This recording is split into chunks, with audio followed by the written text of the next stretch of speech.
In this video, we do a complete unboxing and bench test of the Resilient Sounds Gold Series 12. So if you guys like to see that and to see it perform in the trunk of my Impala, stick around. We got that and more coming right up.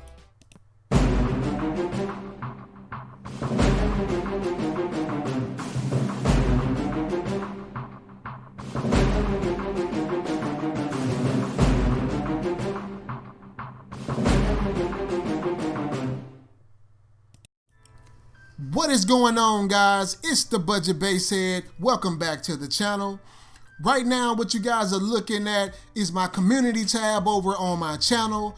About a week or so ago, I asked you guys what kind of subwoofers you guys would like to see on the channel next. Out of 422 votes, about 30% of you guys voted for Resilient Sounds to be the next one. So what I did was I went over and I checked out Resilient Sounds, and they have 3 different categories of subwoofer that I was interested in. They have the Silver Series, they have the Gold Series, and they have the Platinum Series. So I decided to actually go with the Gold Series 12 that they had over there. And for all the new guys, if you're into car audio, DIY builds, comparisons, and competitions, please consider clicking that subscribe button so you don't miss a thing. Right now, what you guys are looking at on the screen is the 12-inch subwoofer leaderboard. If you're not familiar with the 12-inch subwoofer leaderboard, it does consist of 4 different categories. You have the $100 category, the $150 category, the $200 category, and the $250 category. If you guys would see, the second entry in the $250 category is actually that of the Resilient Sound. I just added this new entry, and I do have one more that I am going to be debuting by the end of the month for you guys. Moving on this channel, we usually do a comparison between new subwoofers, but this one here was kind of a confusing type of subwoofer. It has the specs of a different subwoofer in a different category, and it has the performance actually of another different category of subwoofer, so I didn't know what to put it with. To kind of specify what it is that caused all this confusion, I'm just going to say that it's in the price range more closely related to that of the Skar Audio VXF12, which was last debuted here on the channel, and I did build a 6-order bandpass for it. Currently jamming that guy right now. He sounds really, really good. So it's closely related in pricing of this subwoofer, which I did pick up over at Skar for 270 bucks. But it actually has the RMS rating close enough that of the EVL12 by Skar Audio, which meaning that the EVL12 has about an RMS power rating of about 1250 watts. This guy here have an RMS power rating of 1000 watts. But then once I got to playing around with the speaker, testing it, listening to it, it actually has a performance rating, in my opinion, of that of the XFL12 by American Bass. So I just simply didn't know what subwoofer to put this guy up against during his debut here on the channel. So I guess I'm just gonna let this guy for now ride solo. And right now what we're gonna be doing is we're gonna be jumping on over here to the unboxing. And if you guys are new to the channel, not knowing how things go, to the right of the screen, you guys are gonna see a bit of information about the subwoofer as I unbox it. This is going to be a complete unboxing. I don't want to cheat the guys who've never seen an unboxing of this item. So this is going to be a complete unboxing. And like I said, you got your TS parameters to the right of the screen, along with some box or enclosure specs as well. So as I move along, please feel free to check out those specs. I will reference them from time to time. But for now, we're going to be moving on with the unboxing. This one here did come tightly wrapped with some secured, I've never seen this on one of the subwoofers that I've actually purchased before. There seemed to be like some type of plastic straps that they have here on the box, coupled with the tape that they actually added in addition. This is a superb way, in my opinion, of packaging something as heavy as a subwoofer. You guys will see later on that this subwoofer is actually about 40 pounds or so. So So if that thing get dropped incorrectly or whatever, it can damage and bust this box wide open. And they did do their due diligences by doing a dual box, so it is double boxed. Always like to see that coming from a manufacturer. So once we get that guy off, we got to get this guy open again. And I'm very curious to see what type of packaging that they use. And here we go with this white styrofoam. I don't like this stuff at all, guys. I've had some bad experiences with it. As a matter of fact, I just had an SA12 by Sundown Audio burn up on me. Practically on the bench, it showed signs of damage. To be honest with you, it bottomed out so quickly, and I'm not trying to blame the packaging or anything, but you see this damage here? The box and the styrofoam of the SA12 actually had that same damage to it, and that thing failed on me prematurely. So I was really not liking the fact that I seen that when I during the unboxing, and there it is again. This stuff is just not. I'm not gonna say it's not strong. It's styrofoam, so it's really strong, but it's more flimsy than that more foam material that you see. It's a softer type of styrofoam that some other companies use that is a lot better than this stuff. Resilient Sounds did their due diligence by putting plastic on it, which I'm so glad that they did, because if that styrofoam were to get inside of this thing, it can wreak havoc. Okay, so what I did is that I took my shop vac and I tried to blow as much of that crap away as possible, because these subwoofers heat up quite a bit, and if you're running this and it got some of that styrofoam trapped inside of your gap, your voice coil gap, it can really cause some issue if that melts inside of there. So you want to make sure you get as much of that crap out as possible. And finally we get the subwoofer out of the bag, and man, it is beautiful. I must be honest with you guys and tell you that looking at the photos of this on the internet, I did not think that I was gonna like the way of the look of this subwoofer, because I was looking at the white coupled with chrome, and I'm like, wouldn't that clash or whatever? But once you get it in person and you see the paint job that they did on it, it's really premium. It is quite beautiful, to be honest with you. It's a bit CT soundish looking to me, but that's not a bad thing. I've never owned a CT Sounds product, but I have seen many of them on the internet, and they look very much like this. Even the basket design itself, not just the color scheme of it. But anyway, let me know what you guys think about that in the comment. Does this look like a CT Sounds product to you more so than a Resilient Sounds? Do anybody have any knowledge of the build houses for those two companies? Maybe they use the same people, I don't know. But anyway, here's a press test, and this is very reminiscent of that of the EVL 12 by Skar Audio. It has that out of the box softness that I personally like. I know a lot of people in that like to build a lot of SPL builds. They don't like to see soft suspensions on their subwoofers because they're gonna punish them for the most part. But I kind of like seeing a softer suspension, to be honest with you.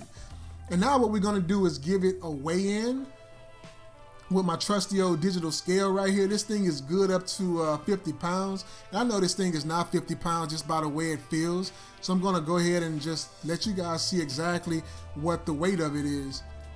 And there you go. You have 38 pounds, 1.8 ounces is the weigh-in of this. This thing has a mounting depth of 8 inches, a cutout diameter of 11.2 inches, which we will get back into a little bit later on. But for right now, what we're going to be looking at is the cone and surround of this. It is a dual stitch surround. It's pretty much black on black besides the actual branding there on the dust cap. Dust cap is pretty firm as well. I didn't give it a press test on cam, but it is a pretty good one. And this is not only a high roll surround, it's also a wide roll surround. Those two do not go hand in hand on some subwoofers, especially those with the parabolic surrounds, meaning that they are more high and they have that immediate curve and goes back down. I kind of prefer them more to what I'm seeing right now.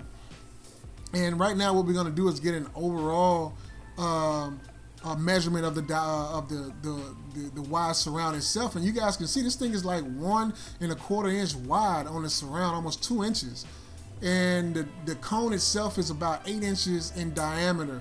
The reason why I don't like these type of surrounds, and I would rather see the more parabolic surrounds that you see on like the XFL, is because you get more cone area.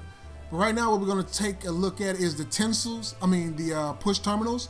These push terminals look more so like those on the EVL 12 by Skar as well. And if you're tired of hearing of the EVL, hey, that's what I'm working with. So yeah, this is about 4 gauge right here. And of course I can't remember or recall any other subwoofer other than the other Skar product that I have, which is the VXF, having push terminals this large.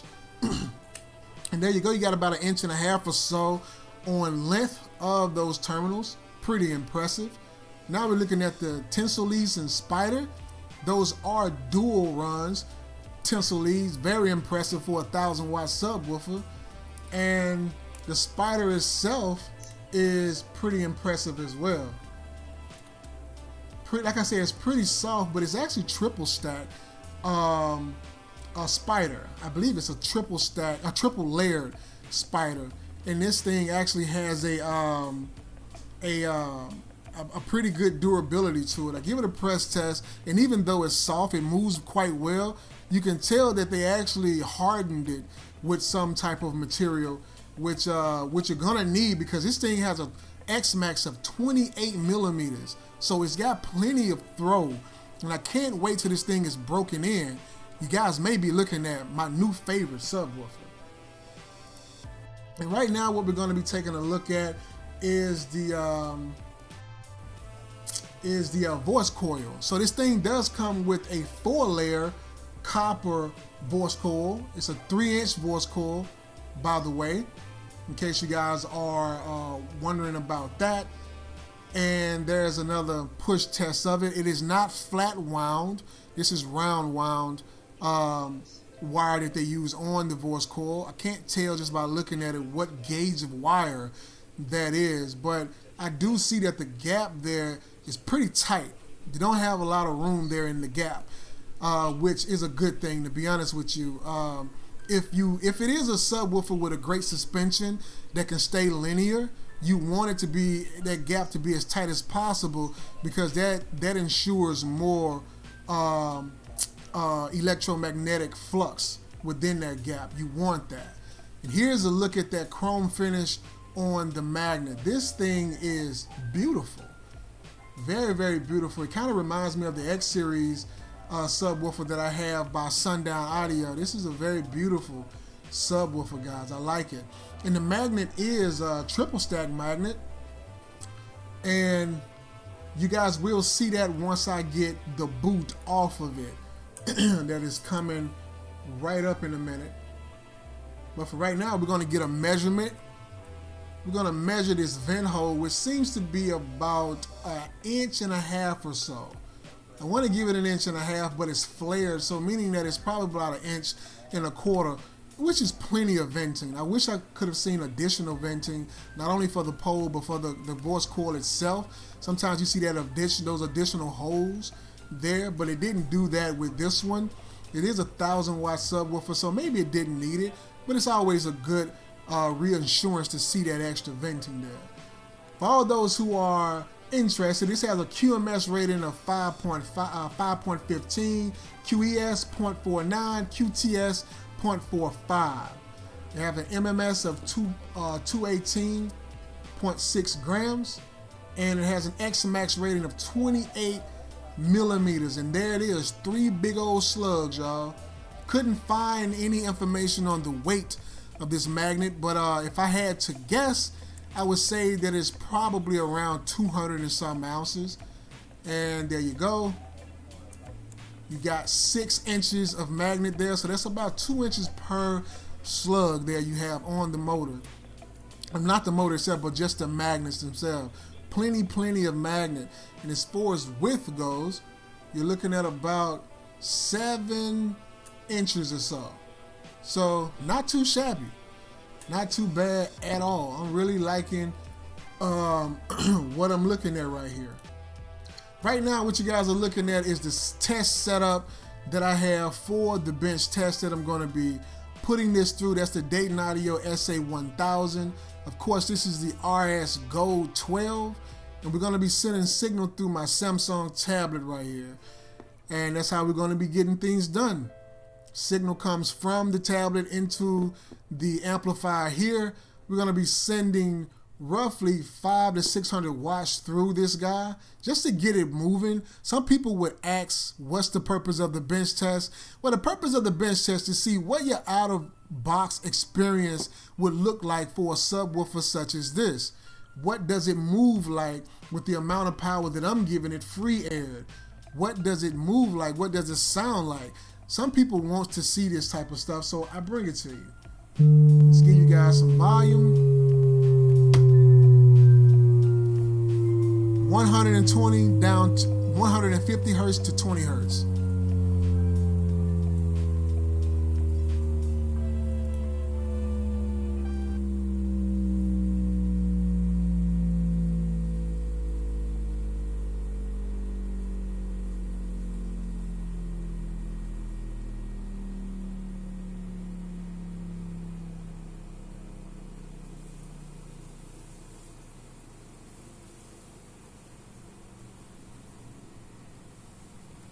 And that's 20 hertz. Let's get that one more run.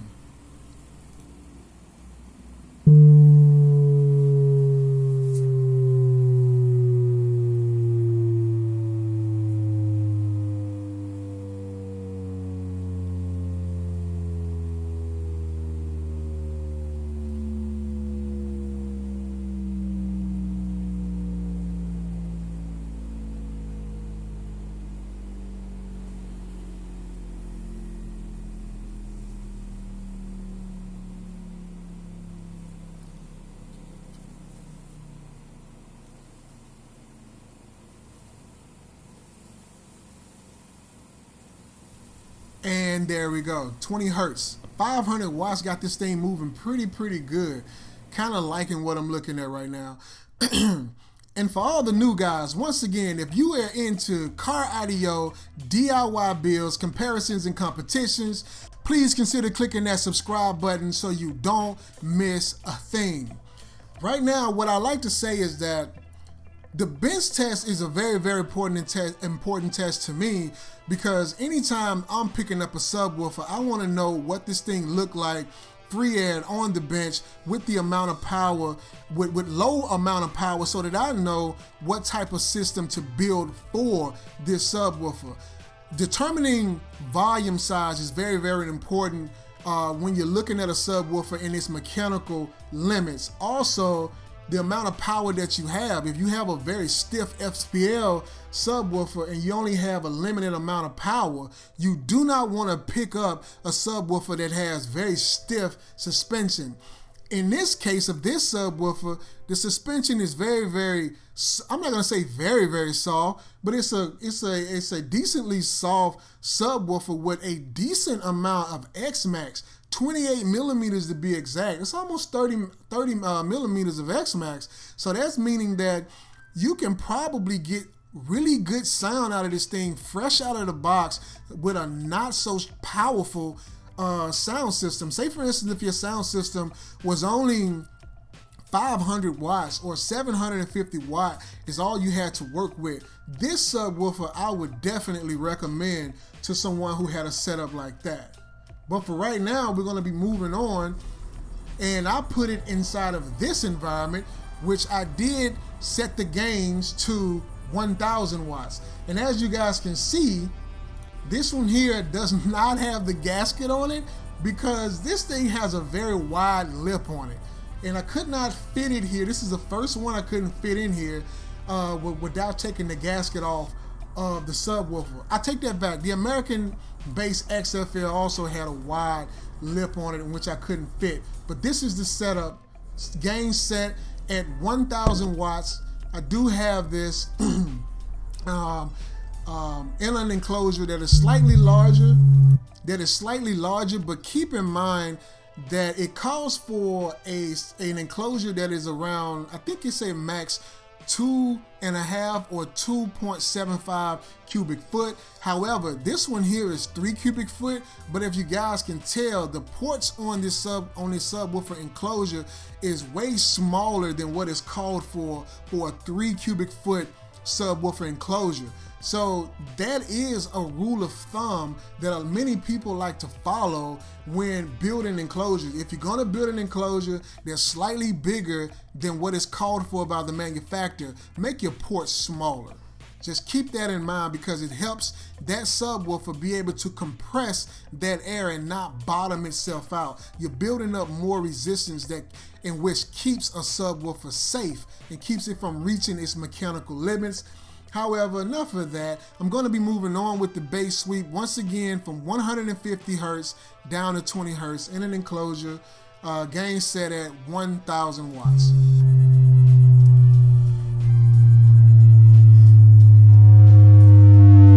Oops, my bad.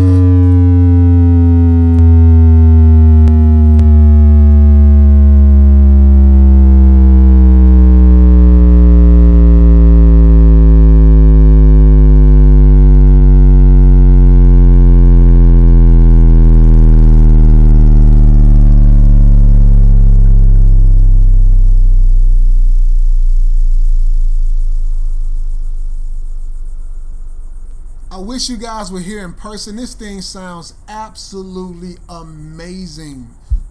I swear, this is like the best sound quality that I've heard out of any of my subwoofers, to be honest with you. And to keep in mind, I gotta pause it again. I know you guys are getting tired of me pausing it. Right now, I'm finna do an Spl test on this subwoofer, but keep in mind, nowhere on this page on Resilient Sound's website for this subwoofer did it ever say that this was an Spl subwoofer. And to be honest with you, with this soft suspension, copper voice coil, 1000-watt rating, I knew this wasn't a Spl subwoofer. I know from just looking at it and bench testing it, this is an SQ subwoofer in my opinion.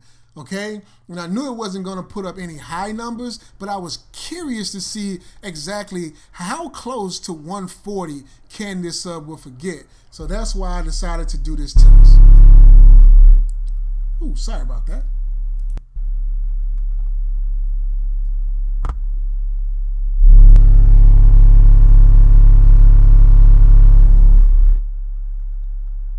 That's a 137.2. with the window closed. So I'm gonna let the window down right quick and try to get that going again.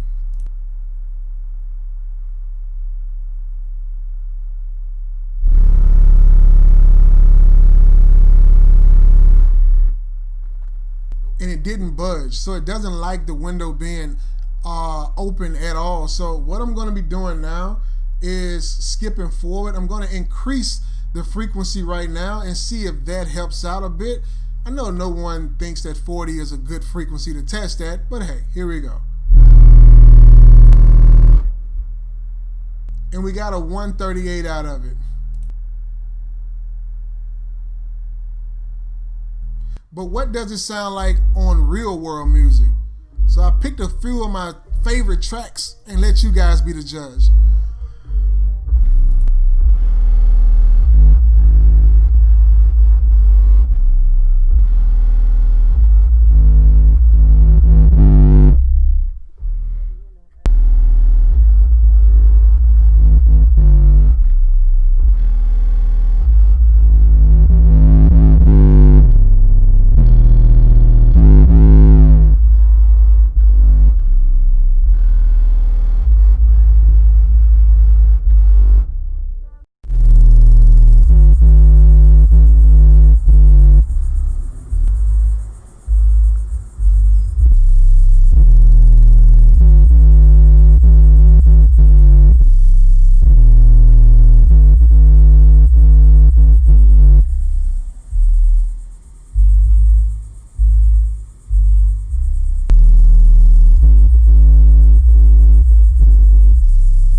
So, what do you guys think?